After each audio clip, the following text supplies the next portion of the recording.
Hello everyone, and welcome back to Fleet's Random Ramblings. Once again, we're back at it. Indulging in more questions from chat, and... well, other shenanigans like that. Questions are now open. You may begin asking at your leisure. You all know the drill. You all know how this works.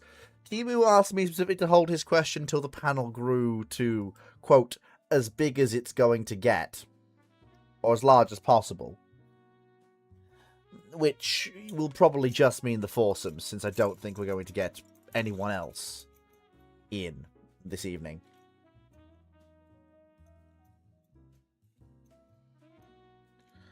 But we'll see. Either way, you may ask questions at your leisure, both on YouTube and on Discord. Of course, if you don't ask any questions, I will just begin, as I always do, and start rambling about something in particular. Or, more accurately, nothing in particular. I've had a very good 2 weeks, and it looks like it's going to get better and better as things go on. But...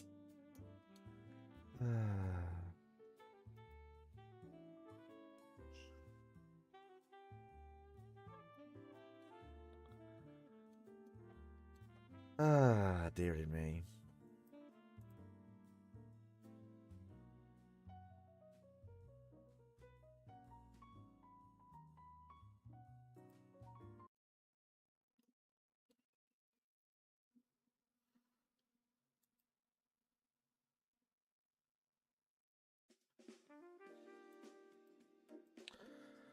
Here we go.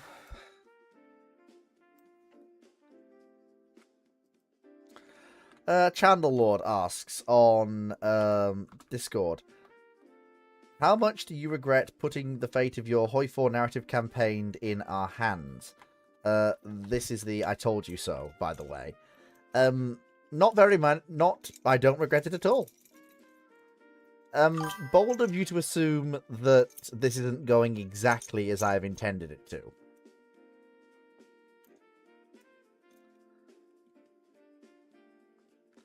And that things are not proceeding exactly as I want them to.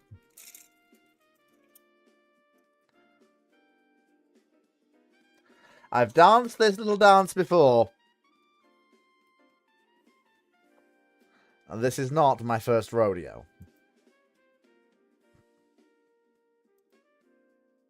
No, no doubting at all. Things are going exactly as I want them to. Whilst Albania would have been nice, the nations I'm so far getting are fine. I mean, ask Moe. I'm more comfortable with minors anyway in Hoi 4. Starting as majors... I came back to a really bad time. Yeah, we joined starting... Hey, I'm just more comfortable with minors anyway. It's like, what the... Minors anyway in Hearts Divine 4 was the full sentence there, which you forgot to include.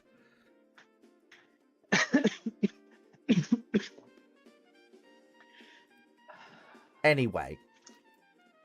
Don't worry, you're not Benno. You're not going to be compelled. The Hoi 4 votes are proceeding exactly as I want them to. The narrative campaign is shaping up to be interesting. We haven't even gotten to the whole ideology and overall goal for the campaign and how people want it presented, since that'll be put to a vote as well. I'm just being a chaos gremlin and voting in a game that I have no intention of participating in. Well, I can do that. Well, no one's going to be participating in the game, so... And I'd just like to inform you that the vote's been rigged. Well, I'll just The go 3,000 black bot accounts of Cake have voted.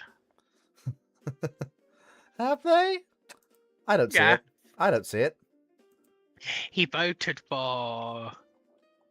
what was it? Big Wargame Red Deanna Dragons with 3 different alt accounts. He did he? Yep. Let me have a look. According to what he said. But that's not fuck. So it's no. Hey, I'm just parroting what he said. Don't blame me. We all know the power of Cake Spot Farm. I mean, Cake That's got to be the most obviously and easily disprovable lie I've ever seen. I don't even know why I would even say it. Because Cake's like me, a fucking meme lord. Yeah, I suppose so. But anyway, next question is from YouTube Minecraft Watcher. What if the Dutch in 1918, before the end of the war, had purchased all 4 Bayerns and both ersatz Yorks from Imperial Germany so Germany would not have to scrap them? Well, Germany is not going to sell...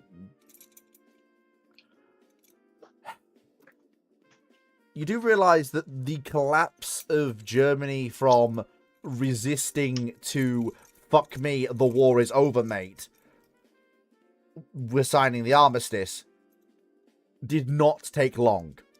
It was not a long thing to go between those two processes. The dominoes seemingly all fell at once. It was, we're losing. Oh shit, go to Versailles, we've got a communist revolution on our hands. Yeah, like, they were on the back foot, but basically 3 separate things happened at once. The crop reports came in for the 1918 harvest. The German Navy mutinied as one, rather than going out to fight one last desperate action against the Royal Navy. This then basically, given the Kaiser's love of his fleet, broke the Kaiser's will. He abdicated, which then took the wind out of what was basically the quasi-military government, which was running Germany at the time, which then let the Reichstag retake control, who immediately then sent out feelers for the armistice. Yep, because revolution was brewing.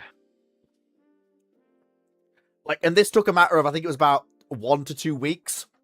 There would be no time to go through the whole purchasing the Bayerns and ersatz Yorks bit. Because prior to that point, while Germany was losing, there was still a forlorn hope that they had enough fighting power to perhaps squeeze out some sort of negotiated settlement. Even if it was a loss, rather than a total unconditional surrender. And Germany did get a negotiated surrender. It was just very, very harsh. It wasn't harsh, though. That's the problem. And I would argue that part of the problem, too, is that A, who are they going to sell them to? And then B, cool, The they get Dutch. hard currency. This question specifies the Dutch. Aren't the Dutch a belligerent power in World War One? No. Nope. They're Nope. neutral. They're sitting there with their head in their hands going, our fucking battleship program! They are, to quote Heart of Rainfall, the shell-shocked Spectators of the Great War. spectators of the Great War.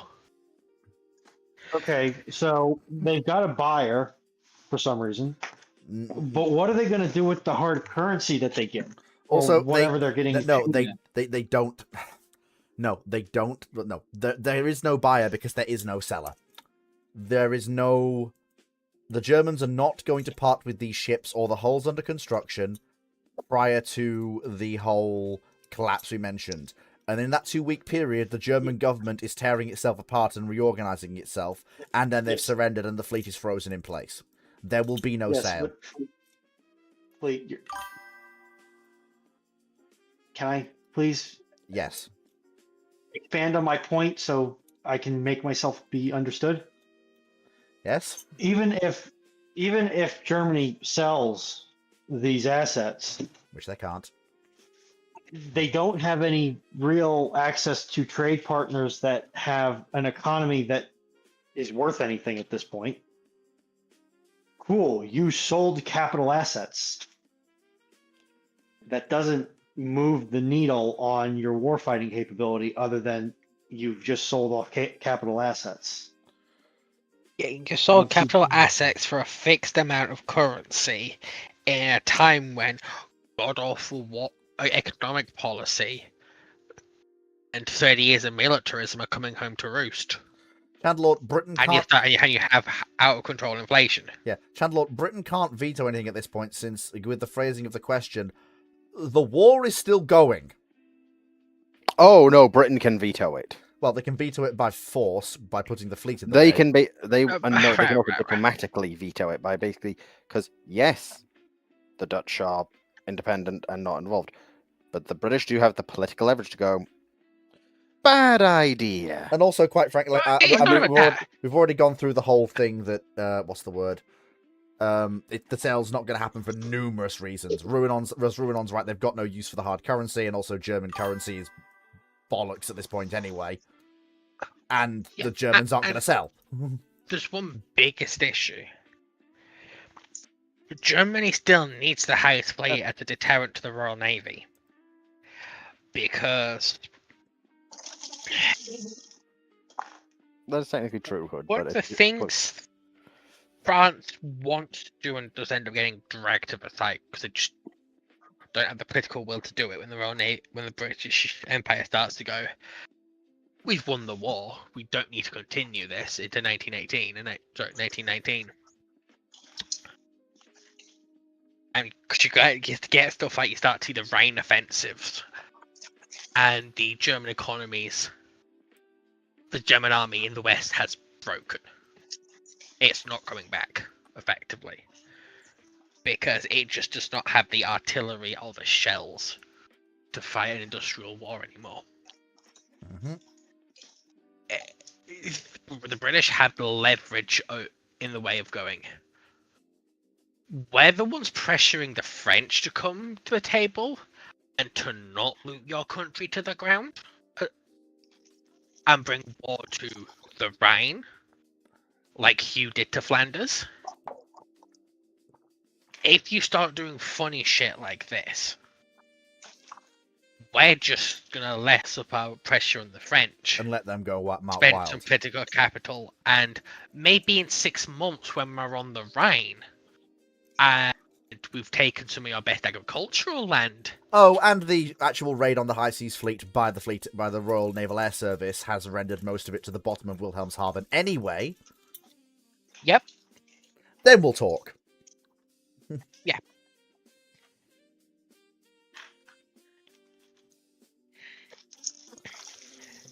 Yeah, so for multiple reasons, whilst this seems like an interesting hypothetical on paper, it does not survive contact with reality, sadly. I don't think the Dutch even have enough money to actually be able to afford to buy those ships. They don't. Thing is, ironically enough, the Dutch were riding an exceptional high when it came to both militarism and actual funding available to the government. I've spoken to Guy about this.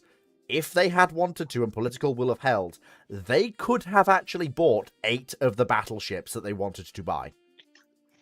That is not even hyperbole. They could have gotten 8 ships. If they had the money and if political will held, they could have gotten 8. The war destroys this rosy position, even though they're not a part of it. The war just destroys it. Yeah, because they just had to look at Belgium and go, oh. And also, you know, the primary producer for those battleships has itself blown to pieces. And the Dutch militarism that was riding high prior to 1914 gets blown away by the shell-shocked spectator of the Great War bit.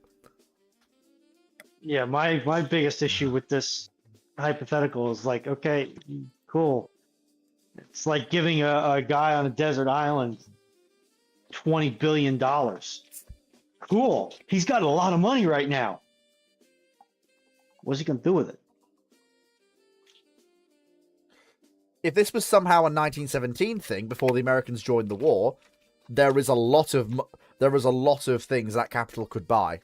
Because everyone forgets, while yes, the blockade is effective, German blockade runners do make it through occasionally.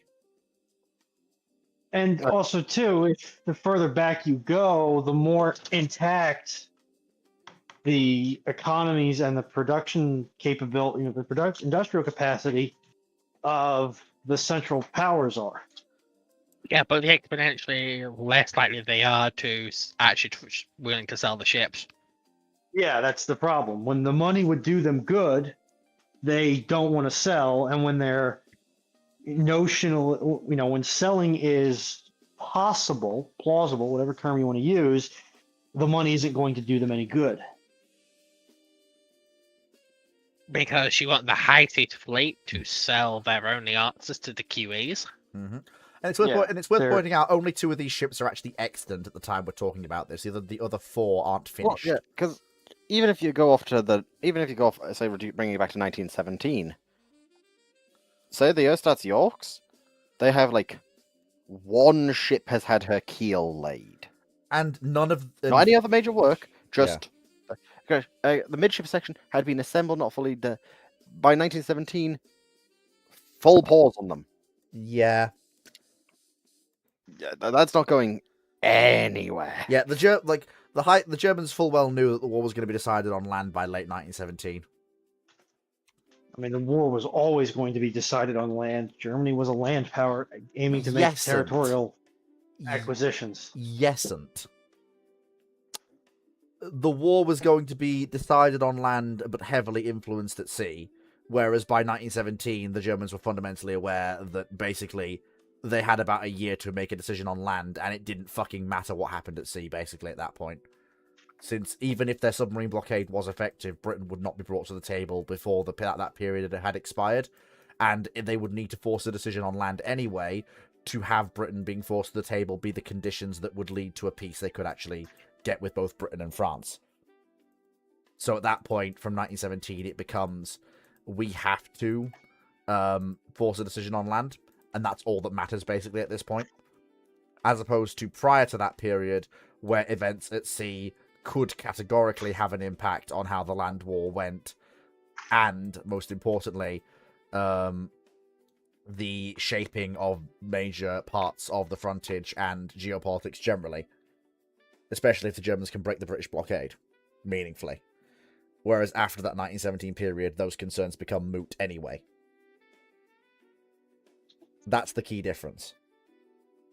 Okay. Well, yeah. I am vastly oversimplifying, Foxo, I know, Yeah. but Yeah, but because I'm trying fundamentally, you've got an ethno-nationalist empire that wants to be a hegemon. The war at sea is just as important as the war in the land. No, Chandelure, Britain did not win the war at Jutland in any way. No, Jutland, yes, Jutland just reinforced the status quo. Yeah, no, but you no, wouldn't. it made it tighter. No. Right, yeah, Foxo. But after Jutland, while they didn't win, they were able to tighten the noose around Germany. Now, did they win just from Jutland? No, but that tightening of the noose is incredibly effective. No, there was no meaningful tightening of the blockade caused by Jutland. And there was no meaningful increase in the pressure There caused was by by Jutland. the sheer fact that a number of squadrons now refuse to leave. Right. Let's- Can I run on? Yes. Basically, Jutland arguably wins the war from the British perspective because it ends in a status quo. A status quo is a crippling blockade of the German economy that means that their food growth to consumption rate is negative. They can starve out Germany. Jutland wins the war for the Royal Navy because it enforces the status quo. That's The a better Germans way to put haven't it. broken the blockade. Yeah, that's a better way It's to a put case it. of the troops have sallied out and they haven't broken the siege of the castle, so then they're still running out of food. There's just less defenders. When Foxo is done, I have something to tack on too. Yep, go on. The other way that it wins the war too, at least from the naval perspective, is after Jutland, the Kriegs, the Kaiserliche Marine, fine, we'll go through the names eventually, I'll get the right one, has now basically lost its ability to, even if it gets all its capital assets repaired, by the time it has all its capital assets repaired, Britain will have done that and added more assets to its battle line. So in terms of gaining sea control, the German Navy's shot. It's done. It's not going to happen now. I don't Unless think they... unless they go to combat with the Royal Navy and they just roll nothing but sixes for the entire engagement. And 'cause I think it's also important to remember that a lot is said about the mutiny of the High Seas Fleet, rightly so. What people tend to forget is a part of the reason it gets taken so seriously is because it was spreading throughout the armed forces. It was spreading into the army. It was spreading into garrison units on the German coast. It spread to stuff like the Hamburg garrison. And usually the way revolutions go is once one pillar of the armed forces start falling, a lot more start falling once they know it's possible to fall. Or you start to get infighting. Both of which is very bad for a nation fighting an industrial war. I think we can both all agree on that. Yeah. I feel like we have really hammered this question a little bit. Let's look at Signora lots of mans. Jar mans, we'll call him. When Japan was defeated, several countries, including China and the newly liberated Korea, put forward claims to certain Japanese territories based on historical tributary relations. Due to China's communist takeover and the Korean division and Korean War, these claims are simply glossed over. Though, had circumstances permitted, what do you think the US would have done? Ignored them, to be perfectly frank. Yes. That whole system had no basis in the modern era. Even then, the whole point of the tributary system wasn't to directly control territories anyway. It was to extract financial compensation from a junior partner, which again, it was wasn't that quickly. It was a tax, functionally a tax for access to China's trade routes, pretty much, yeah, and the protection of the Chinese, not crown, but sphere, basically. Sphere. That doesn't you fucked really with a tributary of China, you fucked with the Emperor, and the Emperor did not appreciate being fucked with. Yeah. Whereas in the modern era, especially post-World War II, that doesn't really make much, if any, sense. Given that the tributary system had collapsed ages ago, and you're talking now about direct annexations. It makes little to no sense. That China's claims over Japan date back to the Yuan dynasty, also known as Mongol China. And Mongol China effectively tributized, and to a degree Ming China, though certainly that was a lot lesser, or at least for specific periods, was able to extract tribute from Japan. And that was all of Japan. America's not giving all of Japan to China.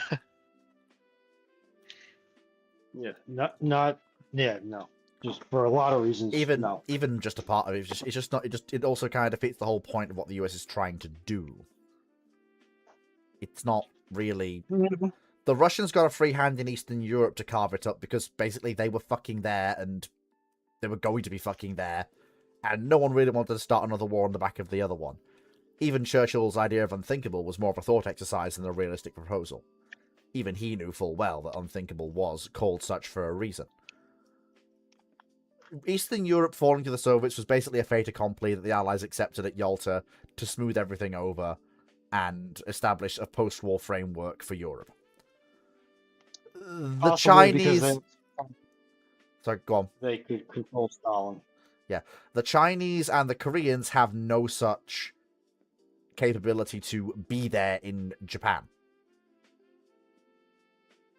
And they have no leverage like the Russians do. They've not been battering seven hells out of any of the Axis powers, apart from the Chinese, who have been fighting the Japanese basically solo on the continent. But they don't really push the Japanese out before the war ends. The Japanese surrender basically in place. Yeah, and Chiang Kai-shek is very much a junior partner at any conversation regarding Pacific War strategy. Mm-hmm. partially because he keeps trying to have the envoy to China killed. Oh, then again, it's Stillwell, so Well, it to be would fair, it would have that been envoy no of great China loss. kept trying to overthrow him. Yeah, it's Stillwell. He would have been no great loss to humanity or the war effort had he been knocked off. This ultrasonic mouse chaser advertises itself as being poison-free. Anyway, I really hope it is. Yes, asbestos-free cereal. Timu Locker asks on Patreon, in Finland, our midsummer celebrations this Friday involve a delicate mix of pagan magic, like running naked through rye fields to reach our future wealth, and modern revelry that keeps our emergency services remarkably busy. Looking across the UK and the US, what is the most bizarre, concerning, or oddly specific folklore tradition you've encountered that makes you wonder how the locals survived into adulthood? I haven't, if you want the brutal answer. That's just not inside my wheelhouse in any way. It's just not at I all. like the stupidity. You guys running down the hill going after a barrel of cheese. That Or does. not barrel, wheel of cheese. We don't have any like formalized events that are particularly stupid. I guess there is bullfighting and such and rodeo events, but those are not unique to the United States. As a cultural phenomenon,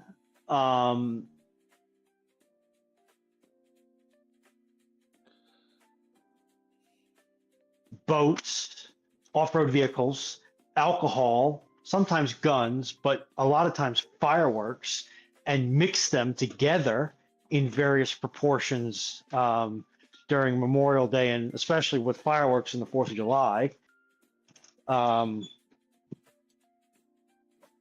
But otherwise, no, the U.S. doesn't really have a lot of stupidity summer festivals, which is kind of ironic given that it's the U.S. and we do stupid like no one else.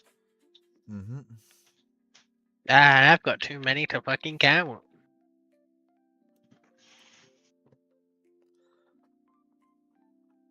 Yeah, it's basically the traditional summer mix of booze, recreational vehicles of some description, and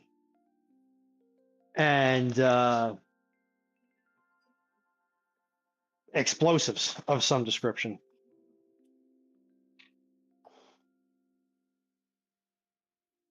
That would be an interesting court case to see how that worked. Because we've got one that's happening in a couple of weeks. Called the Smashing of the Gnomes. Okay. Are you aware of the purpose of a garden gnome? To keep the fairies away, isn't it? Traditionally, they're a way of capturing and tricking evil spirits coming to fuck with you.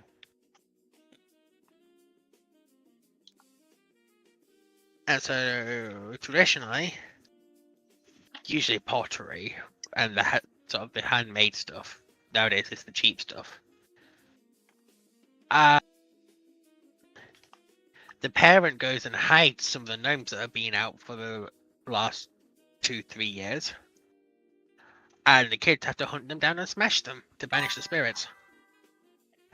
I feel like this was a celebration engineered by Big Gnome. It's like porcelain gnomes in its younger incarnation. It was stuff like effigies, bits of defeated foes. I've seen it done with teddy bears. Aw, what did teddy bear do? Get possessed by fairies and demons. Maybe you got possessed by a fairy and or a demon. And if you believe some Christian monks who saw the old version of this practice, feral children would get beaten the shit out of. Well, at least they had an excuse that time. Mm-hmm. You should just say it's a fucking religious manuscript that describes the tradition. So take it with a grain of salt, or several. Snorts a line of salt. Next question is from 9831 on YouTube. And this is War 1 for Dragon and Fox, so they're far more familiar with the early period of Dreadnought construction than I am in regards to reasonings and thinkings. So, why were the British considering a 23-knot Orion preliminary design L and a 21-knot Orion preliminary design L? Words, preliminaries. Way too specific for me. But Foxo and Dragon will probably know something. I'm going to throw this one to Dragon because he knows. Basically the same reason why there's tons of different design prelims for all sorts of ships. There's the reason why the Queen Elizabeth had a design prelim which was only meant to go 21 knots. You have various different design considerations. For instance, how much of a bigger ship do you need to have for it to go up 2 knots? Which, on average, is usually a good few thousand tons. Especially considering the Orion's hull form and layout is effectively the long and short of it. Unfortunately, I haven't seen more information on that design in particular, so I don't know if there's anything else I am missing, but... I mean, there is an option basically with the Orions that you can basically pull a QE. You can either have the 21-knot ship with 10 guns, or you have a 23-knot ship with 8. Nope, both have 10 guns. Really? Well, Yeah. no, but that is the third option. You have bigger ship with 10 guns. No, but like, Because if both of those prelim designs are 10 guns. No, that was the requirement. No, that's what I mean. Like for the 23-knot ship, the two options are embiggen to keep same guns, or if you were to do the design prelims, basically, like you'd have, I'm agreeing with you, but just adding another point, kind of. And the thing is that a lot of these prelims are okay with turbines. What's the theoretical maximum we can do? Okay, we can do 25 knots. Do we need to do 25 knots? No. Okay, so 21 knots is fine? 21 knots is fine. We'll save the money. And also one other consideration too, when you are in a qualitative building race, especially if you're in one. I mean quantitative, because the Dreadnought Arms race was quantitative, not qualitative. No, it was qualitative. It was both. I did explicitly choose that word. Yeah. Well, Okay. It's qualitative between most nations. Quantitative versus Germany. Sorry, go on, Ridon. Yeah. If you are in a qualitative, I've got my head screwed up, arms race with a power that you are notionally friends with, but could see yourself getting into a shooting war, or at least a very strongly worded disagreement with, you don't want to jump it too hard because you don't want to aggravate the erstwhile opponent. So if you go for a more moderate increase, it plays politics, and you save yourself a little bit of headache that way. Yeah, you only jump the shark if you need to reset the playing board. Yep, which is what Dreadnought does. But if it wasn't Dreadnought, it would have been another nation's Dreadnought equivalent or near equivalent, if you want to be really picky. Yeah, we will be picky. Mhm. Like, you need to let the rats out of their cages more.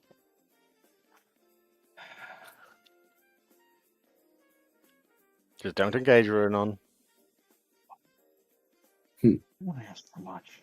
Channel Lord asks, in 1918-19, the Greeks purchased the Reshadiah class and HMS Reshadiah and HMS Agincourt from Britain.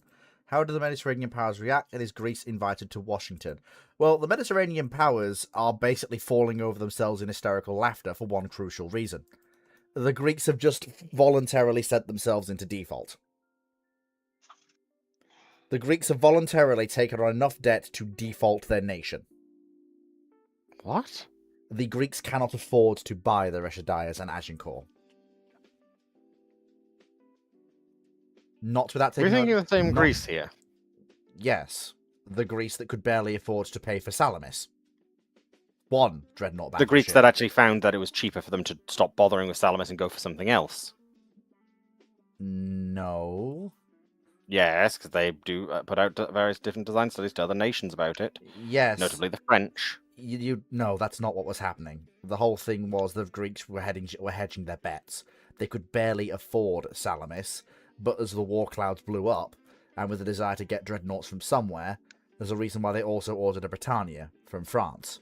It wasn't I'll that point out- it was cheaper, it was that they were hedging their bets. One of those two ships would have had to have been cancelled as they couldn't afford both. And- I would also, no, that doesn't send a nation into default. No, it doesn't at that point, but this is 1918-19, in the aftermath of Greece's participation in the war, when they've been shelled and bombed and under Entente blockade. Their economy is fairly fragmentary and shattered. The army is almost openly rebellious, and the nation's finances are very flimsy at best. I am going to point out that oftentimes when you are foreign ordering ships, when you're ordering any significant asset like this, what the hell is this? Go on, Renan. Right, fuck. Okay, anyway. You sometimes those cancellation penalties it can almost be cheaper to accept minimum delivery of the ship and then just park it somewhere than having to pay out the ass on cancellation penalties. Because that's a lot of capital for even a government shipyard to tie up on they could cancel this at any time. Yeah. The thing with... So I would go need on. to see that contract and see what the cancellation penalties are to say before. Well, the Reshadias and agree with Agincourts are built. That's the thing. The reason that I'm saying that it would default to the Greek government is that I don't think people realise just how fragile Greece's economy was and how fragile Greece was in 1918-19. Heck, for most of the war, they're teetering on the edge of civil war over their neutrality because the king wants to do one thing, the government and the people want to do another. And the Greece does not have a good Great War. Even though they're only in it for a short while, it's just bad. It's bad financially, it's bad militarily, it's just bad. War bad. Yeah, but I don't think getting 2 ships would default a nation. Don't underestimate the Fleet, bloody... the amount of money that we're talking here is not enough to default a nation. Given Greece's debts and financial situation, that amount of borrowing... I will admit I'm not fully familiar with Greece's financial situation at this point, but you're telling me Greece's economy has no way of paying back even about £1 million? No. Not over given, an extended period? Not given, Doubt that one. Given Greece's already extant debt, their shockingly bad international credit rating, which would make the borrowing stupidly expensive. And the fact... Depends who they're going with and how they get it, because it says they try and get them. That's plausible considering the British aren't exactly looking overly at keeping these vessels. The Royal Navy they can't even afford to had run an them. issue with Admiral Agincourt. Specifically. Because Vickers Armstrong, the company that built her and did most of the bits for her, hasn't been paid for her. The Turks are only paid 30% up front. Because she was funded by public submission. Yeah. But it was 30% commission, 70% on arrival. Like with a lot of the Vickers Armstrong contracts. Considering the sale to the Ottomans was already cheaper than the ship was meant to be to begin with. And then they didn't even get that. Yeah. And now Vickers is looking very angry at the Royal Navy, going, "Oh, you're taking the ship into service as Agincourt. Well, give us the fucking money for her then." Thing is, I can see. Look, given that the Greeks were arguing about getting Salamis, getting one, it is reasonable for them to purchase and operate one of these two ships. Just, it is beyond their financial capabilities to purchase and operate two. I am just. Yeah. It is. I know. I know this sounds. I know this sounds like. Well, it's Greece. They're not exactly. No, the Great War. The Greek economy was already small and fairly vulnerable, even in peacetime. So- The war fundamentally breaks Greeks' debt, international credit, and Going to point something out here. Looking into it. I understand what you're saying, but you are aware of what the Royal Navy sold these ships for, right? It depends on the when. When did they sell them, and to whom? Even looking from 1920 onwards, finally being haggled down to in 23, admittedly, so post-treaties, they end up getting sold for £25,000. That is not what they would sell to the Greeks for. Just it is No. not. But they're probably not. They will probably try and get rid of them any way they can. And also, Should Greece buy two? most- Better question, but sorry, go on, Ronald. I don't know enough about Greece's financial situation, let alone what the OPEX for these vessels would be, assuming they did purchase them. But the Royal Navy and the British government, generally speaking, has enough sway that if they thought if Greece wanted to buy them and the crown wanted to sell them, they would. I can see the crown, in the most nebulous sense, His Majesty's government, working with the various financial houses of London to come up with a not skull crushing loan agreement. Basically, something that they could handle. Because the Royal Navy doesn't want to have to pay for Agincourt and Eagle. They don't. Because it's That's why going to they put a really lot care. of strain on the Royal Navy's already quickly shrinking budget post-war. And rightly so. And and also too, they can always carrot and stick it with looking at the builders like, well, we can buy these ships out of pocket and pay the fair market value for them. And then you're going to see a significantly reduced amount of expenditure from us for the next period of time. Or you can sell them at cost, or maybe take a very minor hit on these two vessels, and we can continue spending significant sums of money at your into your accounts for longer. Which one do you want? There is also. And we know Vickers. We know Vickers as an entity was willing to settle debts through assets, like they did with the Spanish. There is unfortunately. And Greece does have a capable shipbuilding industry that Vickers are involved in. I have been So saying. for a majority stake in that, Vickers very well will go.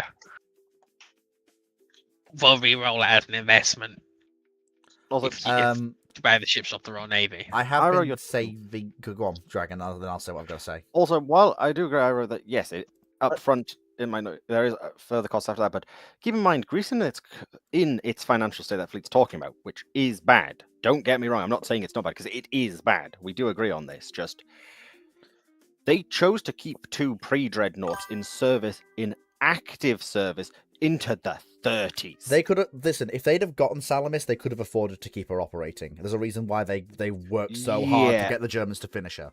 Operational costs are a pain. For one capital ship, they can do it. They could maybe stretch it to two, but that is stretching it. Yeah. But overall, the actual operating costs aren't going to be that bad. Because also at that point you take out both of the Mississippi's out of service. Unfortunately, I have been saving a trump card for last, which is the unfortunate thing that in 1918-19, the Greeks are ramping up military spending on the army to get ready for the Greco-Turkish War and their seizure of the Megali idea. And given the fact that the Greek navy is now more than sufficient to utterly dominate the Adriatic, the Aegean, given that, bear in mind at this point, the Ottoman, now Turkish fleet is basically a joke. Yavuz, remember, is beached and very, very not mobile and very, very not operational right now, and won't be until, I think, the late 20s, if not the early 30s. And a lot of the Greece's money is going into beefing up and re-equipping the army in readiness for what we now know as the Greco-Turkish War. Which means that the reason that they go after Salamis so heavily is that they have already paid for her, they are on the winning side, and they are trying to leverage both those facts to get the Germans to complete her at their expense as war reparations. At no extra cost to the Greek state. This falls apart when was she beached? Sorry, Yavuz, in the aftermath of her last attempt to break out. Wasn't beached. What's it called? You're right, she was damaged, but she wasn't beached. In particular, she took a mine in 1918. Yeah. She was then laid up at a pier, so she can't move. Unfortunately, she can.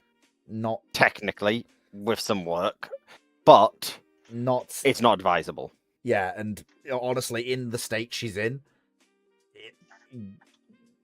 On the other hand, though, if Greece has bought two old battleships, she probably gets higher priority instead of being left till 1926. The problem,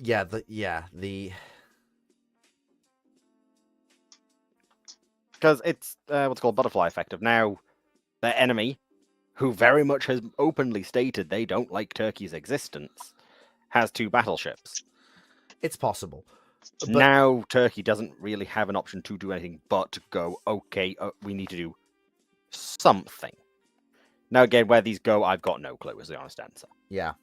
Trying to say any more than that is... Yeah. Effectively. Yeah.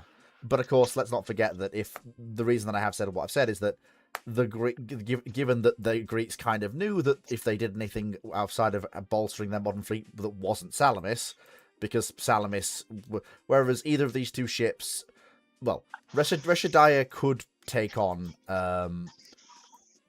basically, Reshadiah can take on Yavuz in not a fair fight because she outmatches her, and Agincourt, it's far too close to a fair fight. Salamis is another level again from those two ships. She's slightly faster. She's more heavily armed than Reshadiah.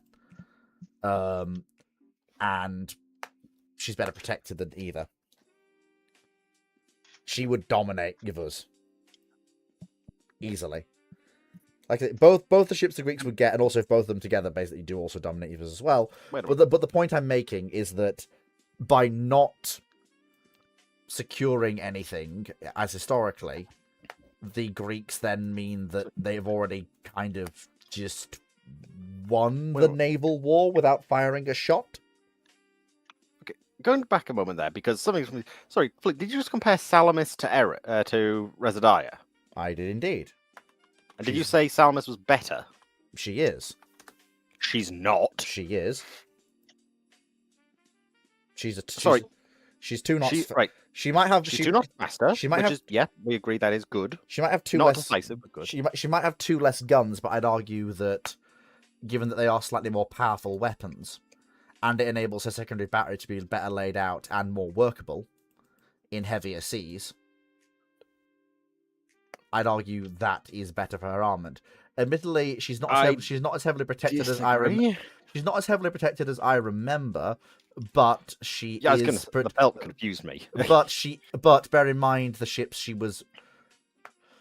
Bear in mind she was. This was the Greeks leading into what they knew, and with what they knew from Averoth, they felt that slightly just good enough protection and significantly better mobility would serve them far better, given that's what they knew worked, because that's what Averoth had over her Ottoman opponents.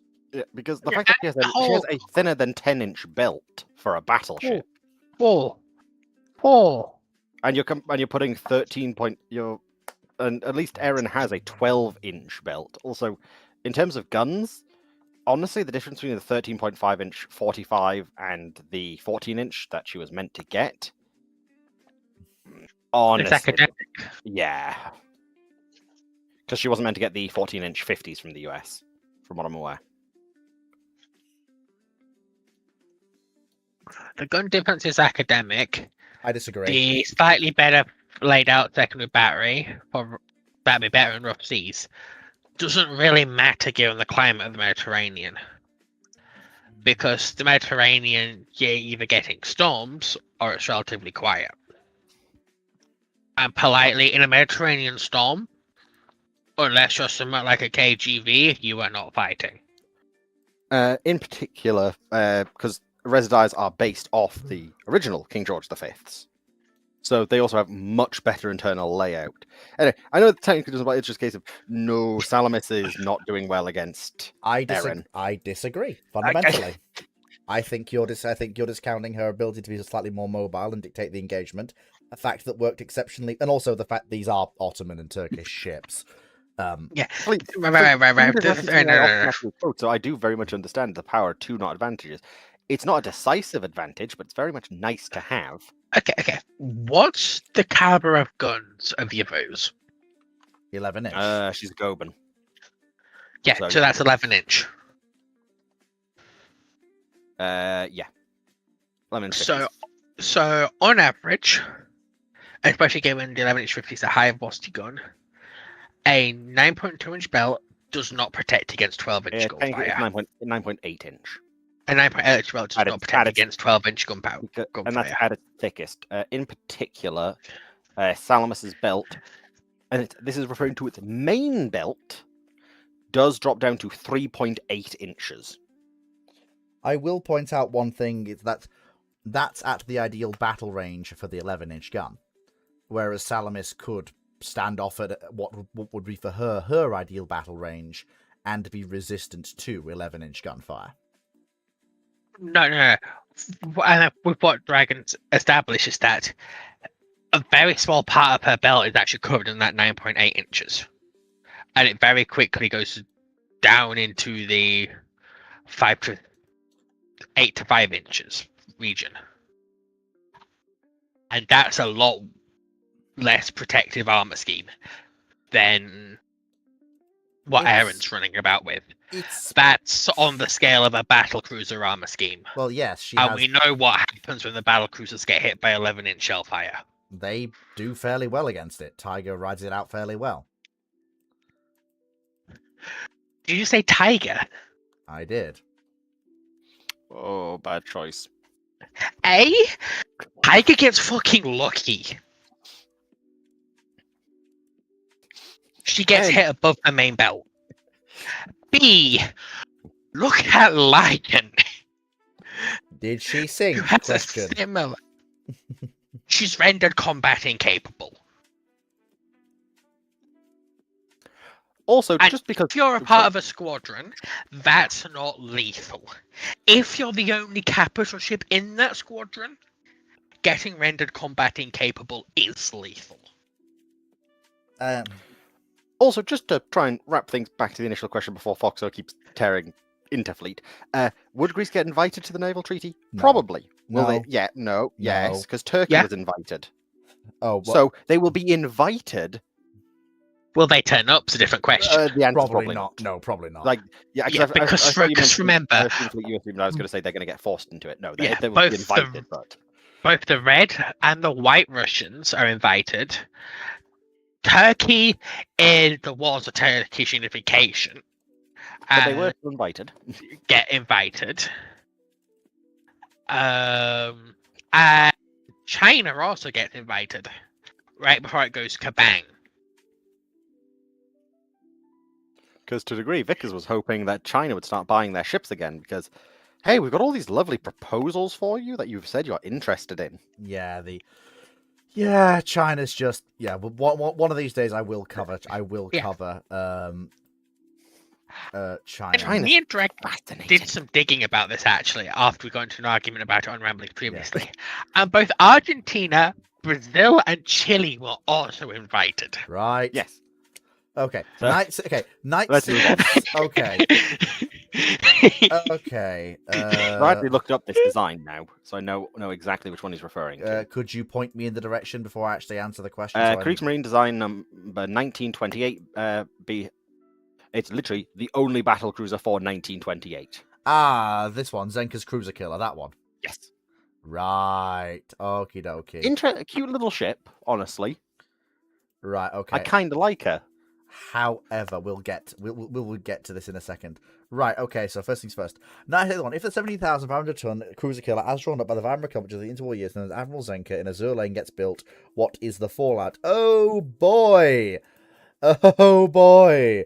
Because she'd have to get built and commissioned in a period when it would absolutely still be Weimar, and not the somewhat, we don't want to possibly push them in case they do something drastic, Nazi Germany. There will be,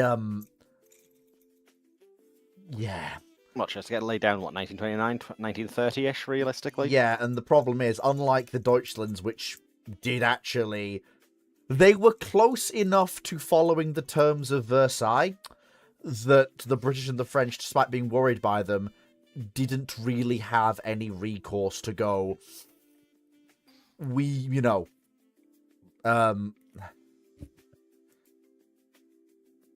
we have to do something.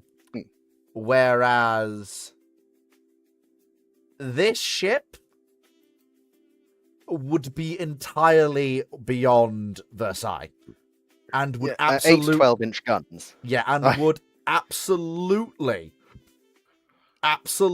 be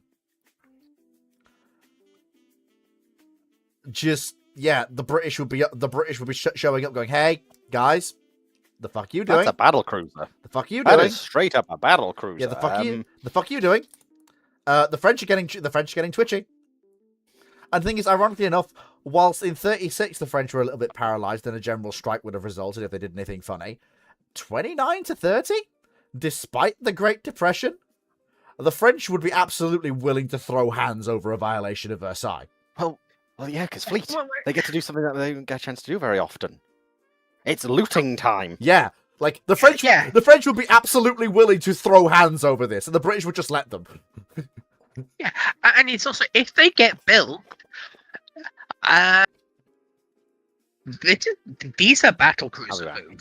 Yeah, and this gives this basically because it's I'll quickly mention it does have it's 34 knots and Deutschland style armor scheme from what I can find. 30 feet of fucking what? 34 knots. Yeah, that's just the British. That's just the British writing the French a blank check for whatever they need and telling them to go fucking nuts. Because that's just renown and repulse hungy. No, that's hungy. Hood can't catch her. Neither can renown and repulse. 34 knots is faster than any of them can do. No. Yes. No. Yes. No. Yes. The renown's at 33 knots. Hood's 32. No. Yes. No. Yes. Hood's 32 knots in 1939. In the 1920s, she's officially 33. And that's official figures. When she was built on speed trials, she went faster.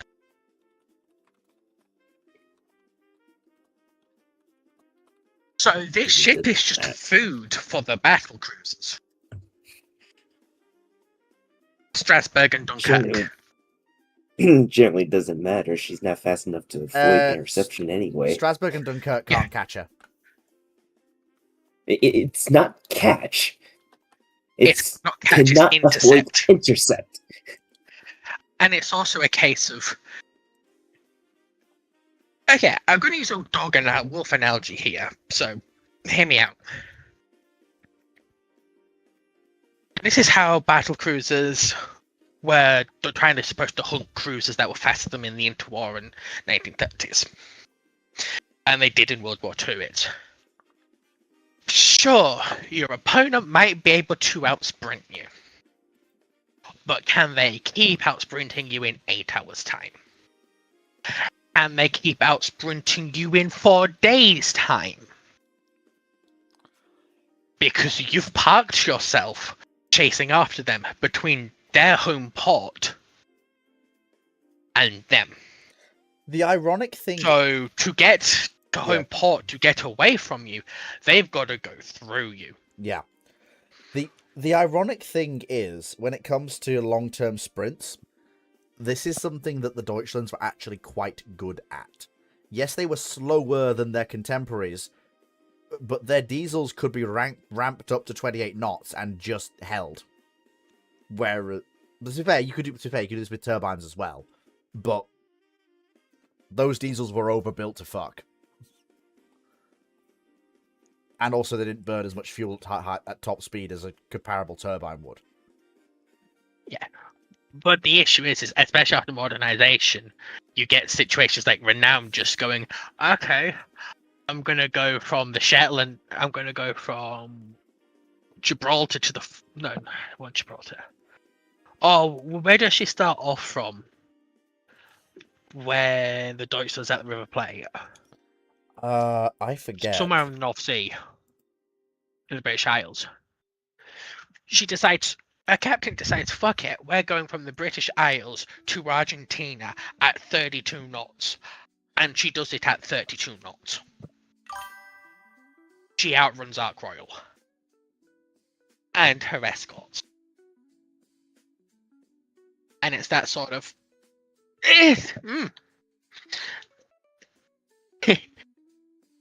Yeah, it's a reason why, and I know people hate it, but to a degree, I'm a firm believer that Iowas have quite a bit of battlecruiser blood in them.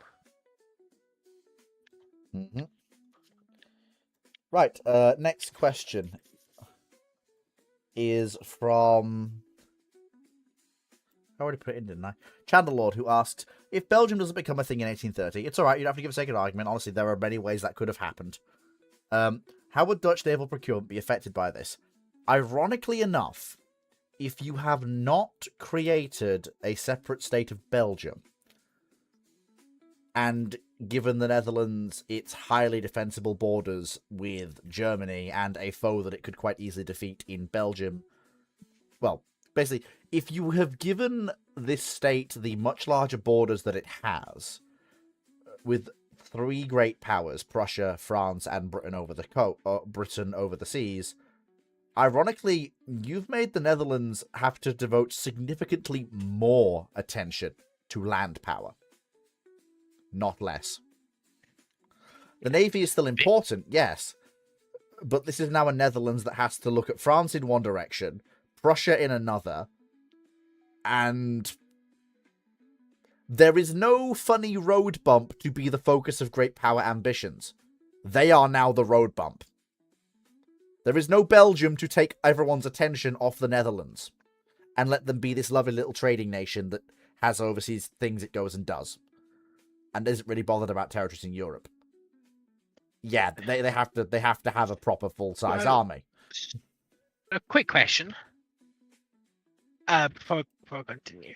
Are we assuming that the War of the Treaty of London stops in its build-up phase? Just doesn't happen? From what I understand, his reasoning was that William I was more tactful towards the wishes of the southern provinces, basically giving them the reforms and leniency they wanted, which basically, kills the war in its crib. Because France and Prussia were going to throw hands with the Dutch.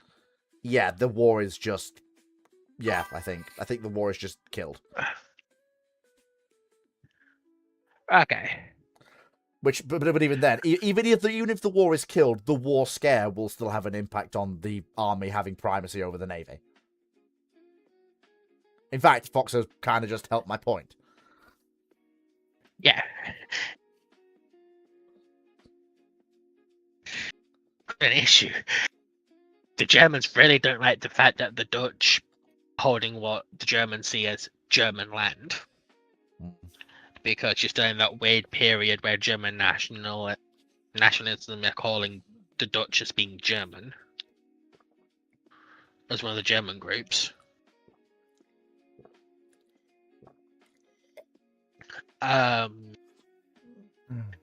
French, as much as we like to shit on them in this period, Wallonia is French speaking.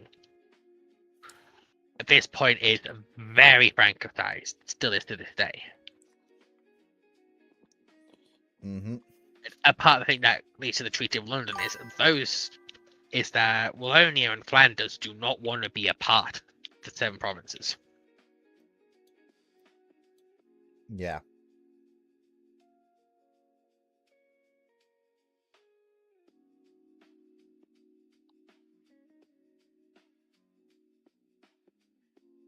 But yeah, sorry, go on. I'm talking to me.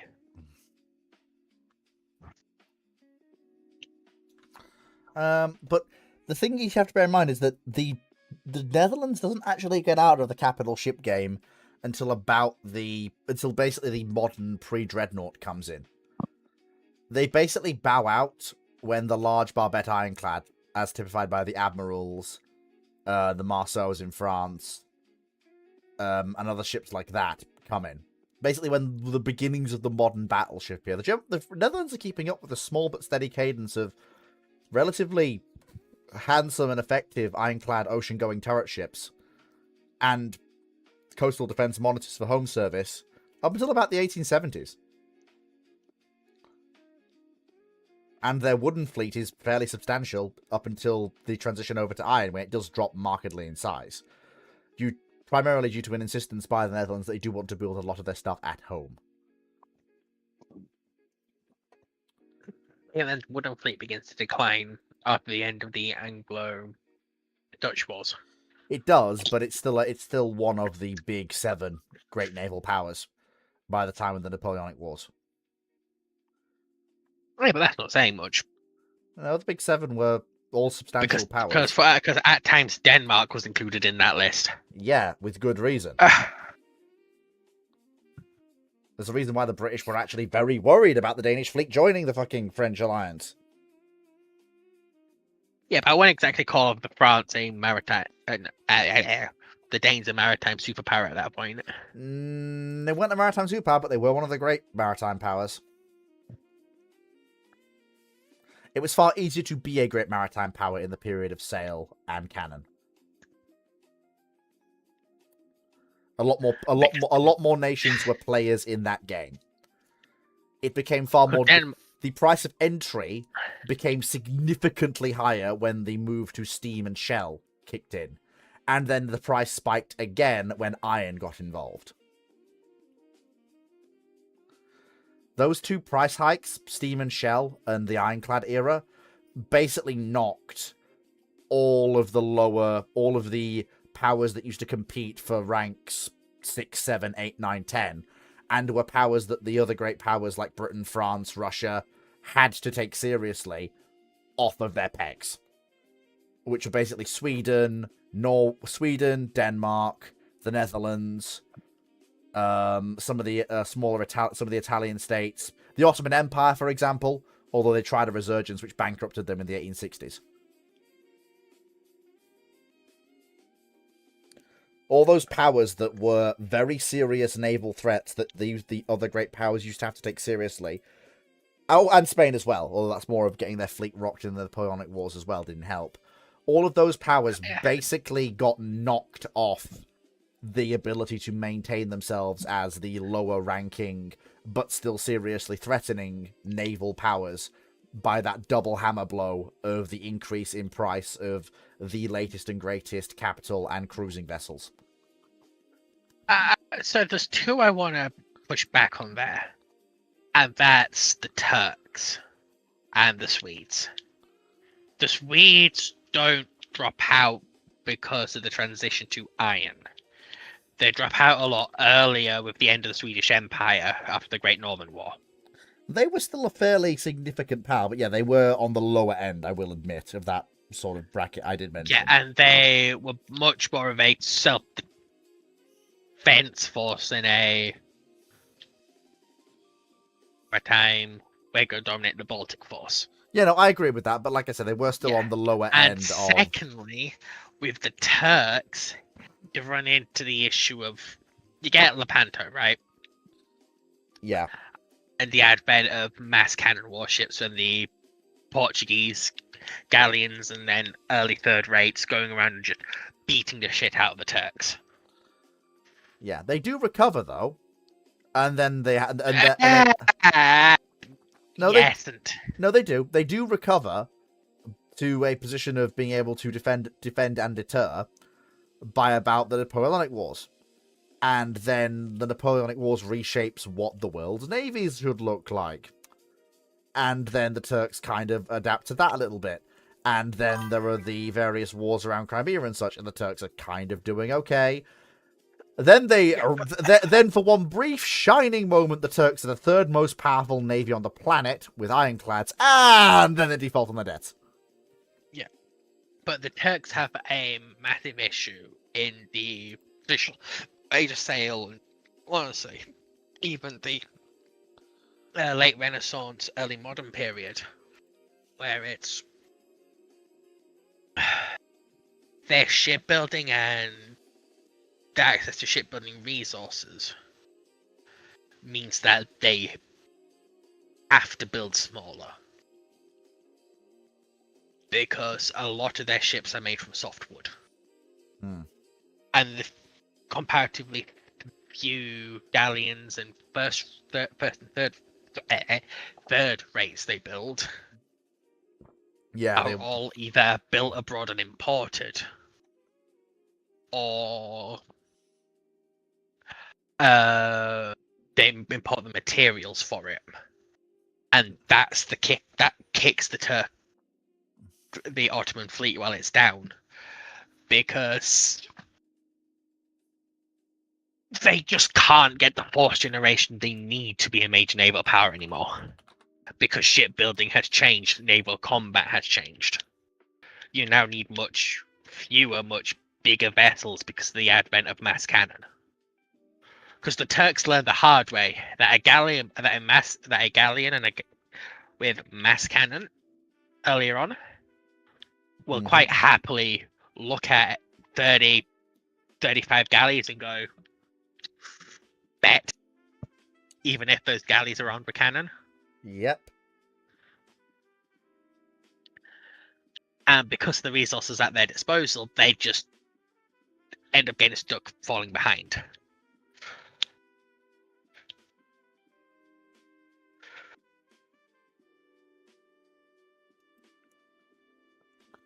But basically, to bring this back to the question, I foresee Belgium becoming sort of a, if you want a rough power ranking, think of a slightly better funded and more competent Spanish navy during the Ironclad and pre-Dreadnought period.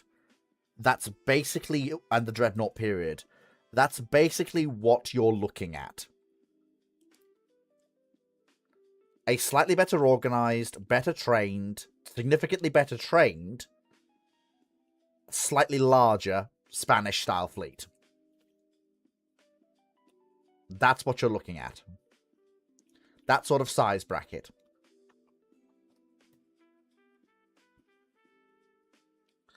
I can't really be more specific than that. Unfortunately. I don't think it'd be that, though. No, it's fairly believable.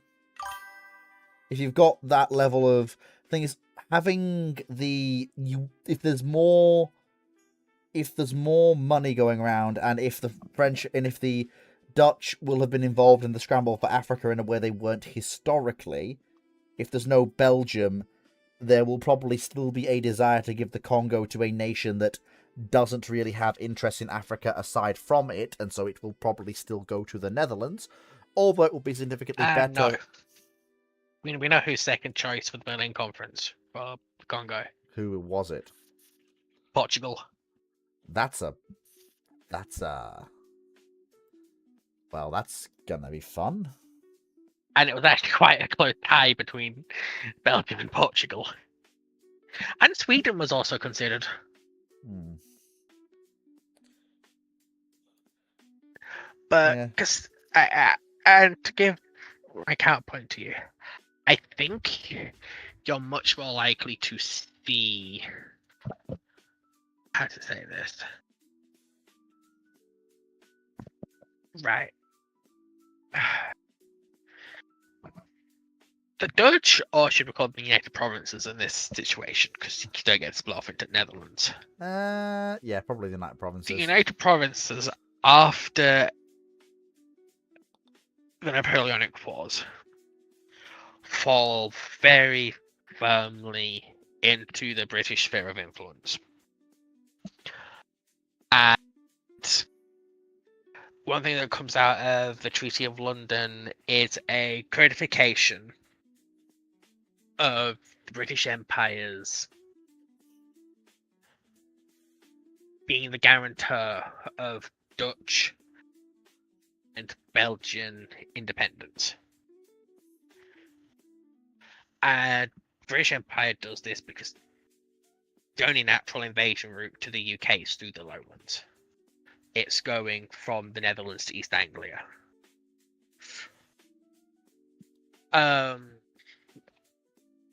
So, because that's really the only easy place to land on the south coast of the UK. It's why, sea line would have fucking failed. But and the Dutch are reliant on playing ball with the Royal Navy to keep the Dutch Empire together. Because a lot of the policing and the anti-piracy actions in this period and after in Indonesia were Royal Navy led, Dutch assist. Right? Mm-hmm. Indeed. And so if the Dutch have managed to get themselves firmly into the British sphere and get the British Empire to be their security guarantor, which the British Empire was already de facto doing, I don't see you going for very many, if beyond status elements, capital ships at all. Mm-hmm. You're probably going to see a lot of steam frigates. Because steam frigates are the best at colonial work. Especially even going into stuff like the 1890s. Yeah. A steam frigate can operate where nothing else can. Well, by the 1890s, the steam frigate has fallen well out of vogue. The unprotected, but they're still in auxiliaries, being repaired with shell guns. Warrior still in service. No, the steam frigate as a unit is mostly. You let me finish, I'll explain why. The steam frigate as a unit is mostly gone from the world's navies even as an auxiliary foreign station ship, is mostly gone by the 1880s. Its place has been taken by the unprotected cruiser, a usually fully metal-hulled warship, and a recognition of the fact that the role of the frigate as a term is basically a dead end by this point. The unprotected cruisers they're basically just the continuation of the unarmored frigate's role, but with a recognition that the world has changed, basically. But my point is that nations that invested quite heavily into them, like the Royal Navy and the French, still have them kicking about. Yeah, they're very much on their last legs, though. Yeah, because Warrior is still kicking about on the Africa station, having been refitted with shell guns. Hmm. And it's that sort of... Given that the steam frigate and the protected and unprotected cruiser and the armored cruiser are the lifeline of a colonial empire, I see the Dutch going into a very few capital ships, a very cruiser-based force. Hmm. Because, well, if we're throwing down with a major power who has capital ships, would you look at that? That's the Royal Navy. Because one of the major European powers has picked a fight with us. Yeah.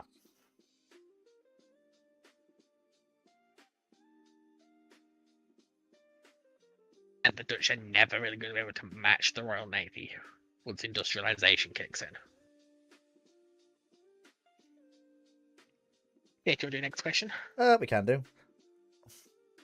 That'll be a YouTube question. 1971. Why were the French considering a 23,000-ton battlecruiser concept with 10 12-inch guns into triple and one quad turret, and as so far the 23,200 battlecruiser concept, aka Cherbourg, along with the CVL Alamanche and Le Hardy class Intrepid, with the 3 ships announced for the Azur Lanes June mini event. Why were the French considering a 23,000 battlecruiser with 10 12-inch guns? Because they wanted to depend. Well, that's very. The French have considered numerous ships at numerous times. This is a teeny tiny bit vague. I can think of 3 separate ships, 3 separate design studies in 3 separate periods from about 1910 through 1940 that this could apply to.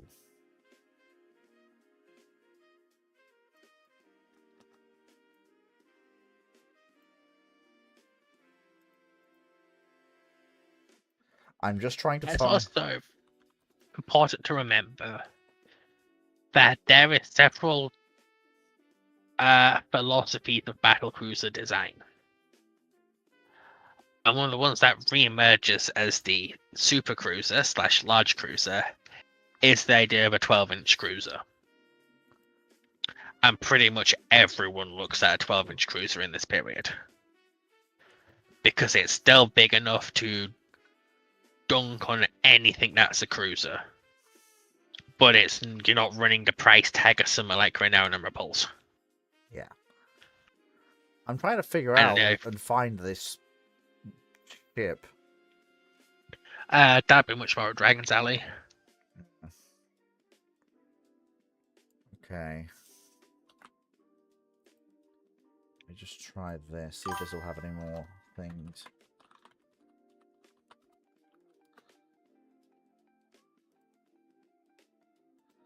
Okay.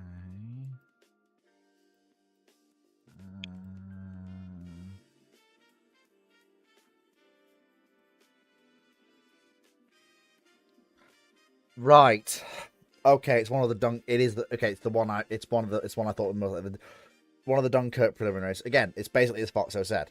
The idea was the French wanted a ship that could deter or basically outright sink the Dunkirks fairly easily, while standing something of a fighting chance against the Italian dreadnoughts, should they have to fight them in an emergency. Yeah, some call it the super cruiser, some call it the battle cruiser concept, but it's same idea. Yeah. Although the reason they evolved into the Dunkirks is fairly obvious and makes a great degree of sense. If you're going to build a ship that can do both, then why not have a ship that can do the more serious task well? Because then it'll be overkill for the other one. It's why it's why the Dunkirks evolve as they do. A Dunkirk versus any of the Italian rebuilds is the Dunkirk's fight to fucking lose. And it still smokes Deutschland. No, it is. It absolutely is. I'd say Dunkirk, it's the Italian dreadnoughts fight to lose. Strasbourg with her full battleship grade armor scheme. The thing with she's the one that will dunk on dreadnoughts. The thing Dunkirk's got a lot worse armor. She has, but Dunkirk is also significantly far. Both ships are significantly faster than the Italian ships, and they have significantly better guns. Which means that if the fight does not develop to their advantage, they can quite easily withdraw. Yeah, but the issue is that You can be as fast as you want, but getting vibe checked by battleship caliber shells to your engine rooms will slow you down a lot. The thing is, Dunkirk given isn't protected from these dreadnoughts. given- Strasbourg is. given the Italians' guns, yes. But yeah, basically we really have hammered this one home. Right. Oh my god. Okay. We'll do a couple more questions. What happened? Well, it's 9:30. We've been banging on for so long, I've actually forgotten what time it is. Half an hour more. And then it's time for gaming Red Dragon War. And you get to pay with a 300 bar account of cakiest cake. It's not. She is joking. Of Because course. I am a bot account for the cakiest cake. You know, that would explain a lot of your behavior sometimes. Admiral Wellesley asks, Ace Combat question, could the panel come up with a reason why the Stonehenge was not equipped with smaller point defense weapons to protect the turret network itself, considering how one fragment of Ulysses ended up taking out an entire gun? Basically, because the chances of... Basically, the things were going to impact everywhere, but the chances of a fragment impacting directly on one particular spot are actually small. Basically, the law of averages was such that the chances of an impact close enough to Stonehenge that would actually damage it were considered small enough that the extra expense and complexity of adding a close-in weapon system, for want of a better term, isn't really viable given that you have to build this thing quickly, effectively, and get it tested and ready to go as quickly as possible. Basically, when you're dealing with a target area the size of a planet, and your incomings are completely unguided, and their trajectory pattern will be almost totally random, within a certain mathematical precedent, it's... You get what I'm trying... So can you try and rationalize what I'm... You get what I'm saying, right? It's basically asteroid small, planet big, very low chance of hitting specific place, and it's Stonehenge did have local point defense systems. That one wasn't just Stonehenge itself. The issue is that the chunk that hits is big enough you can't destroy it conventionally, but it's already gone past Stonehenge because Stonehenge is focused on some of a chunk that's still extinction level. I think this is the point when Stonehenge is like doing a battery fire against the biggest chunk, isn't it? Yeah, and it's a case of the bit that hits Stonehenge, they basically do the calculus of, is it enough to knock out Stonehenge? No, it'll just damage it. Okay, let the point defense try and mitigate it. We need to hit the big fucker. And to be fair, The reason why you never see, because actually in a Combat 7, when you shoot down the Arsenal bird, if you look at the map, you can actually see where the old point defense areas were.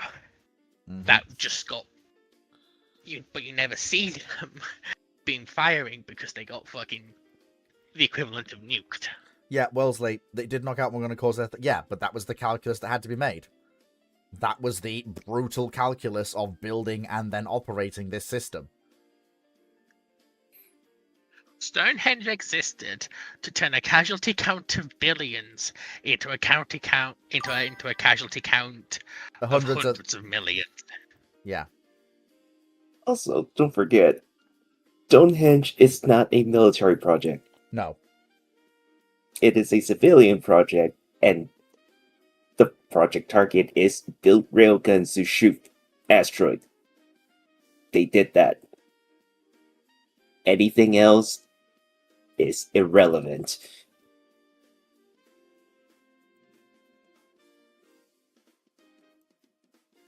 And they didn't do a half bad job of it. Yeah, I mean, one gun, They did a very good job. one gun damaged and thousands dead compared to what it could have been. Yeah, no, 9.5 out of 10 mission accomplished, boys. And Stonehenge's issue is the fact that it was a very useful weapon that people kept trying to destroy. Yep. 1981. If the 21 knot aligned, basically, if everything from Orion through Iron Duke was 23 knots, how much faster will the QEs be?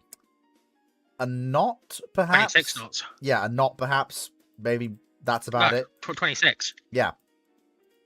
Because if you're taking the maximalist designs, then you're looking at between 26 and 28 knots. And given that we know the QEs had problems hitting their design speed, it's going to be the lower end of that bracket. I wish Dragon was here. Because he would actually have the sources to tell you you're wrong there. You know what I mean?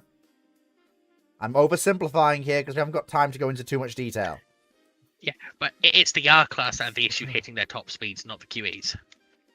The QEs are rated for 25. I don't think they ever did in service. 24.5 was the maximum they topped out at. I did 25. Was it? I'm getting... Oh, no, sorry, it's post-rebuild. Post-rebuild, they post- get dropped. Yeah, they get dropped. Yeah, sorry, I'm getting me things. All right, that's a bit on me. Because remember, they're keeping speed with the Invincibles who are doing 25.5. Yeah, it's basically 26 knots because basically the whole thing with the QEs as well is that basically the whole thing is that they were meant to be 4 knots faster than the battle line. Their speed was dictated by the first generation of battle cruisers and nothing else. It's got nothing to do with being an X amount of knots faster than the battle line.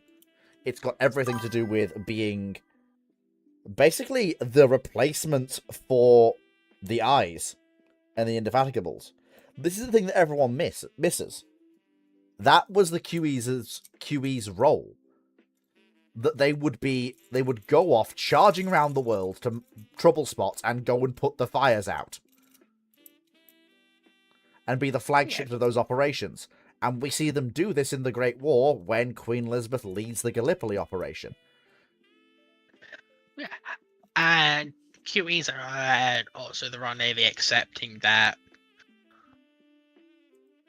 the nature of the battle cruiser has changed. Yeah. We're now looking at much more... Because the Invincibles were pretty fucking cheap. Not much more expensive than the Dreadnoughts. And arguably for the Tiger and Lion are significantly more expensive than the Iron Dukes when the funds come home to roost. And arguably, given the threats that are now extant across the world, when you're looking at something to do that role, and be this overseas hammer, if you get into a shooting war, let's say with Argentina, and you send a pair of battle cruisers as it currently stands in 1914, the Rivadavias are going to look at you, laugh hysterically, and batter you into submission with 12-inch 50 caliber guns. If a pair of QEs show up, the Rivadavias are running away screaming back to the fucking River Plate. And if something like a Tiger shows up, they're just crying in a corner. Because they can't run. No, the Rivadavias will kill a Tiger. No, they wouldn't. They absolutely would. Easily. One-on-one fight, it's a slap. No, you said it yourself. Tiger was very resistant to 11 and 12-inch gunfire. Oh, no, she was. Don't get me wrong. Rivadavia's not resistant to 13.5s. No, she is. Everyone forgets how heavily armored the Rivadavias actually were. They had a fairly extensive 12-inch belt. And their thinnest armor is still 10 inches on the belt. And their 12-inch belt was fairly extensive. They were actually quite heavily overbuilt for their... As in, they were much bigger than they needed to be to carry the sort of... They're 30,000-ton ships. They're very, very beefy dreadnought battleships because they were massively overbuilt and carrying significant levels of firepower and protection for a 12-inch battleship. And they're also quick at 22.5 knots. I would argue that they are the best 12-inch battleships ever built. Quite frankly. My one contest of that would be, I know they're not technically 12 inches, but the Gangers. No, honestly, So as far as... I normally go up to bat for the Gangets, you know that, but I'm sorry, no. The only thing the Gangets have going for them over the Rivadavias is they're slightly faster. They're significantly weaker protected. And while their guns are better laid out, it's only slightly. Also got better guns, I remember correctly, because that Russian... Yeah, the Russian 12 inch is a very good gun. The 11 inch is nasty compared to the 12 inch. That is very true, but the 12 inch 50 that the Rivadavias are armed with is also a very, very good gun.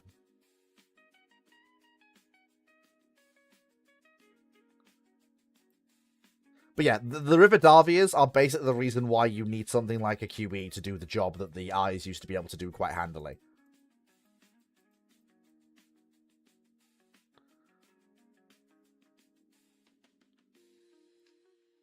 Well, yeah, the armor quality would. They were built in the US with US armor plate.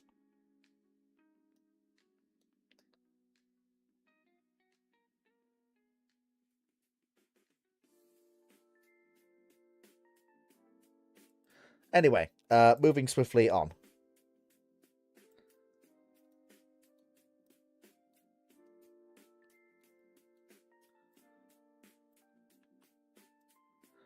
Admiral Wellesley asks, the Boeing Sonic Cruiser model from 2001 is now on sale for $7,500. Can we all pitch in and buy it? No. No. No. No, no, no. I have... No. No. No. Do I want to know? No.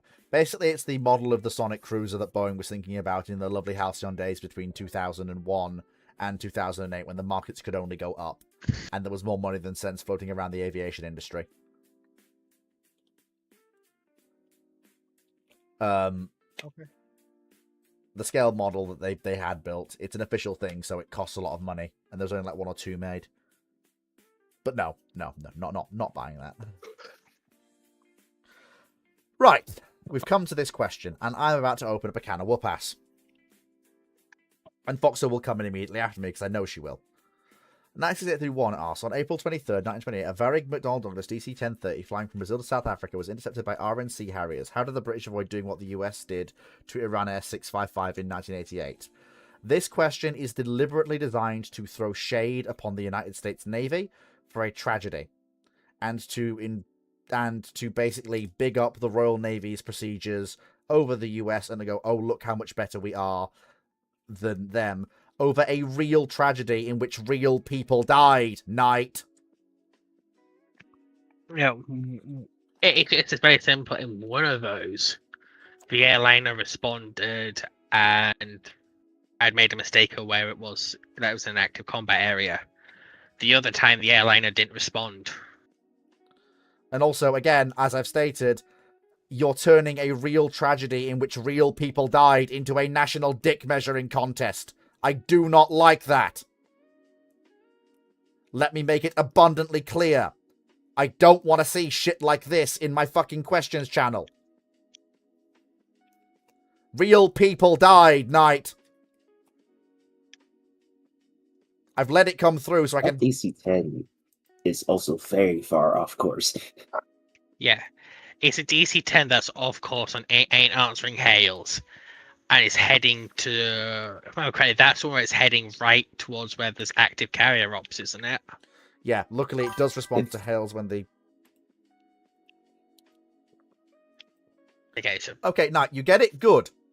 Then let it sink in, and let's not have anything like this again. This is the third time that I've had to tell you about something like this. I don't want there to be a fourth. You are making light of real people's death. On a slightly happier note, Moe, doing some online interrogating in Horizon 6, right? Okay. Currently in a GT3 spec Aston Martin DB11. I got matched with someone doing a GT3 spec Mustang going down to Toge.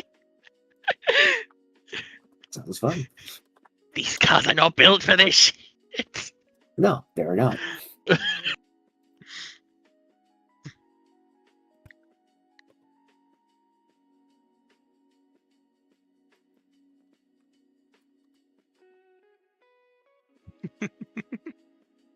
Next question, please. Typical officer asks, speaking of the Newport class LSTs, why they add the ramp over the bow over the classic bow doors from World War II LST designs or the DeSoto class LST? Well, that's really simple. It gives you a lot more flexibility.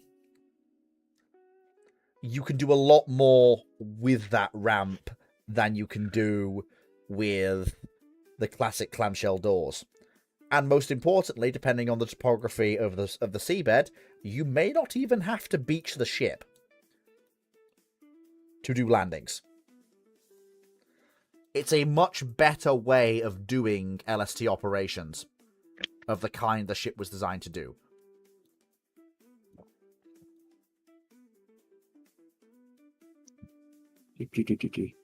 Oh, there we go. It says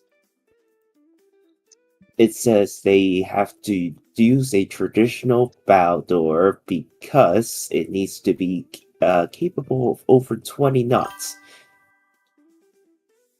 Yeah. That as in well. which the previous bow form was just they not. could not. Yeah. But also, to be fair, it does also have all the benefits that I did list.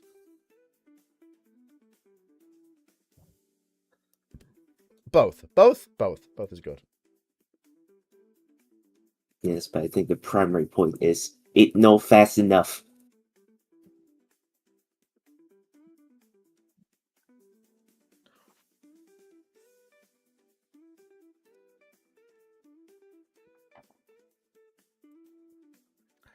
Let's see. What have we... So, it's another YouTube question. That's the other one. In an Empire turned Commonwealth. Nice. Okay, good. You are learning. Very good. It's not Empire Survived anymore. It's Empire turned Commonwealth. Good. Very good. Well done, Knight. So I'll give you a 10 out of 10 for that one. In an Empire turned Commonwealth, will any VLS need to be able to handle all the missiles, and will their SSBNs be able to use all the SLBMs that the British and their Dominions develop? Yeah, there's no reason why if there's no world wars and the Commonwealth is developing itself and Britain's retaining a large-scale naval presence across the world, that you wouldn't have some sort of British Mark 41 equivalent, or whatever that universe is, that would be able to handle the family of missiles developed across the Commonwealth by presumably the various independent states, probably all developed in Britain. And of course, yeah. Although I would, you say Britain and the Dominions, I'm not sure who would be handling the development of missiles for the boomers. I would say that would definitely be a British-led, British home-ported project in the UK proper. Especially since it depends on what Anglo-American relations are like. No, there's no. If you've got a Commonwealth, that's gonna be it's gonna be. There's gonna be enough clout especially if we're talking in a world where there is no Second World War to destroy the path to Commonwealth as it was supposed to be. World War I slightly derailed it, but they managed to get it back on track. It's World War II that breaks it utterly. But if there's no World War II to derail it, then there's no reason for Britain to not have a fully domestic SLBM program. Money. No. If there's no World War II, Britain's actually in a, and also the Commonwealth project is proceeding as planned. Financial capability to pursue projects like this is not really in question. The ability is not, but the willingness is, because you could have politicians that want to put the money elsewhere. You're talking about, and if they can spread the cost off of a joint program, they may decide to do that. This is not. We're not dealing with the same. We're not dealing with the same post-war environment that we were historically, and you're not dealing with the same brand of politicians. You're dealing with. Summit, that's a bigger thing. It depends on what's the world's geopolitical situation like.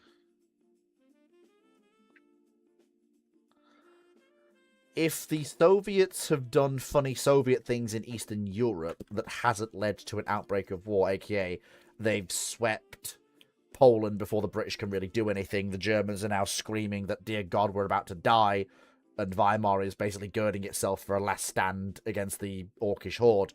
You know, doing a Rohan comparison here. And the Finns have been humbled. The Baltic states are gone.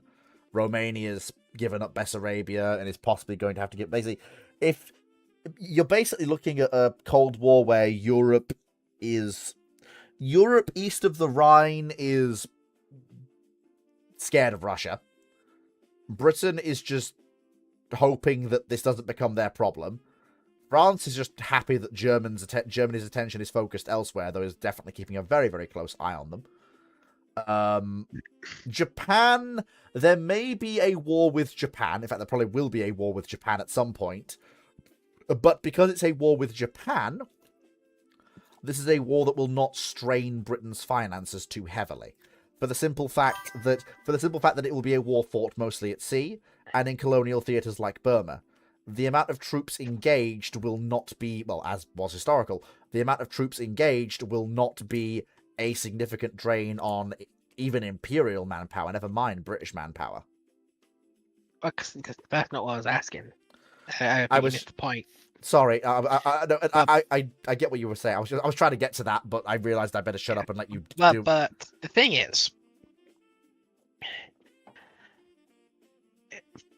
rise of fascism in Germany, because of how fucking brain dead the Weimar government was, and the Junkers and the Old Guard, and the decision to embrace inflation to reduce the material cost of war reparations, which is one of the, and then you get stuff like the issues in the Ruhr where they did mass inflation to be able to pay workers' lost salaries because they told people not to work, so the French won't get anything. The occasion as a whole. Fascism is, as we say to say this, inevitable in region. You get the issue of the only way the UK is staying out of that war is a return to splendid isolation. Which means you've either got a hegemonic Nazi Germany in Europe, or you've got a hegemonic Soviet Union in Europe.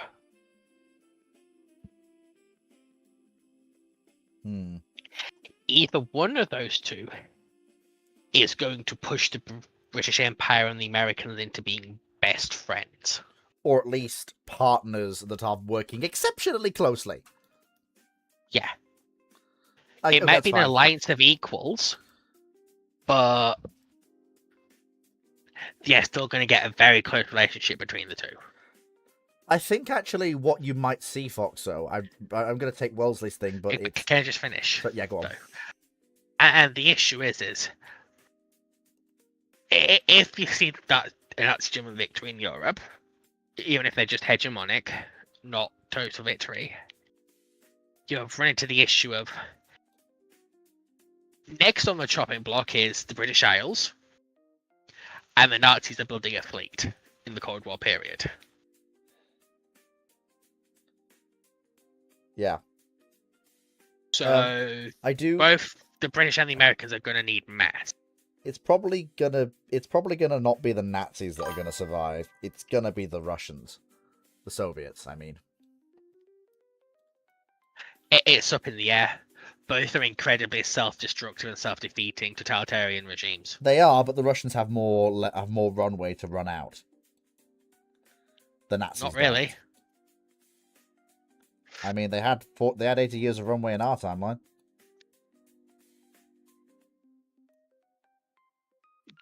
Yeah, but the 80 years of runway is because the Nazis got stuck in a forefront war. Well, that's how they got stuck and decided to pick a forefront war. Oh, Yeah. you're basically saying that if the Germans go in and there is no Lend-Lease or anything to help the Russians... Or if the Russians do the whole Sador or preemptive war proposals.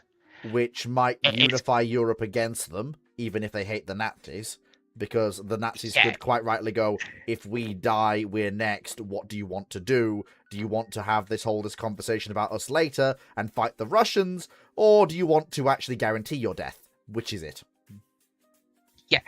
And you get the issue of both are inherently militaristic and self-defeating totalitarian states. Mm-hmm. The economic crisis that fucked the Soviet Union through state planning was going to hit the Nazis as well. Mm-hmm. If the book The Vampire Economy lays this out plain and simple. It's the economics of Oh yeah, the Nazis were doomed that within pushed like the 10 Nazis years. into war. Yeah, the Nazis are doomed within like 10 to 15 years of any war ending. Yeah. And there's another book that's done by a Lithuanian guy. I've only read it, listened to an audiobook form, which is based off that work, and it's comparing it to the 1930s Soviet economy. That is showing a lot of the same symptoms. If I may make a humble suggestion, Foxo, there is a third option. What if we have the historical Germany, but the British and the French actually attempt to knock a hammer blow into the Germans in 39-40? Then you get historical World War II. Because as much as people joke about the Munich conference, where it's like the Germans still had 2 million men on the French border. No. ready for the French to come in. No. I said 39-40. The war breaks out, Yeah. and then they're doing the pathetic push into Germany. Upon seeing the fact that the line's unmanned or weakly defended, the French go, "Fuck it, we're just going. Britain, get over here. We're fucking going." But the issue is on the West Wall, there's over 1.5 million.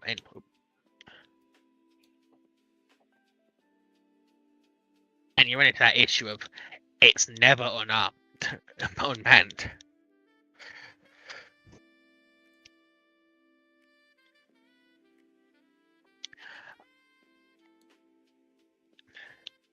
So yeah, and it's kind of a bad end for Europe if the Soviets and the Germans throw down.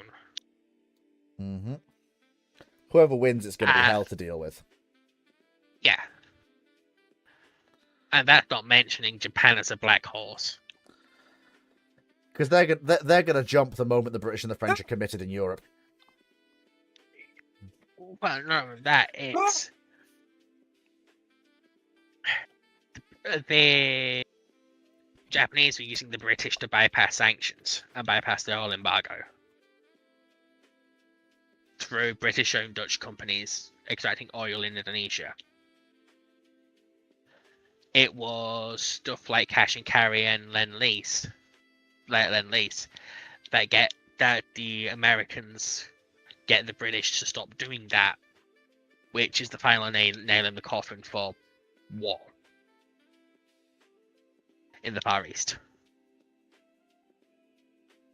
So a UK that's not at war, the Americans don't have the same leverage over.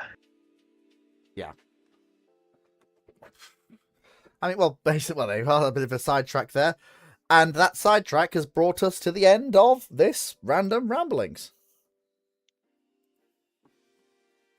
Thank you so much, everyone, for coming. I hope you've all had as good a time listening as I've had actually talking. It's actually turns out when you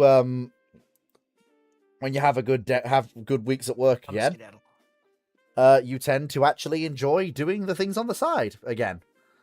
So maybe you might have more things coming in future. Depends on how I settle into this new routine at work. Which is actually a lot better for me and I feel a lot better doing. So keep your ears to the ground. Ears to the ground. Yeah, ears to the ground. Listen for the shaking. Thank you, Foxo, Moe, Dragon, Ruinon, who is not here, sadly, bless her. And if you do have Wargame Red Dragon and you do want to join us, we will be gathering down in the Mess channel BC to begin the post-Ramblings game night. So on behalf of myself, take care. Thank you, everyone, and I'll catch you all next time. Bye-bye.